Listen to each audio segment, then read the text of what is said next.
on the far side, he built that massive building. It was his mausoleum. At 50 meters, it was greater than any other mausoleum, more massive than any building in the city, higher than Trajan's Column or even the Pantheon. And it was on the completely uncluttered west bank of the Tiber, so no one could miss it.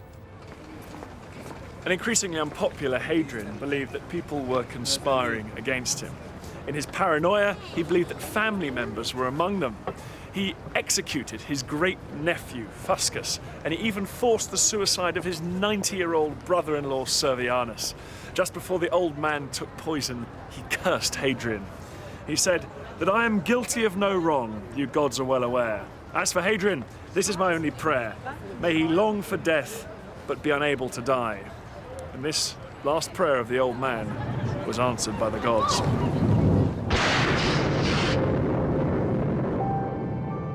Hadrian's fate may well have been sealed long since. The incredibly lifelike sculpture at the British Museum shows him to have a deep lateral crease in his earlobes, a sure sign, according to cardiologists, of a tendency to heart disease. Suffering from constant hemorrhaging, dropsy, shortness of breath, Hadrian began to hate the very life he had sought so desperately to prolong. He even bungled attempts at taking his own life. But briefly cheered, perhaps, by the death of his wife Sabina, Hadrian showed that he was capable of one last flash of brilliance.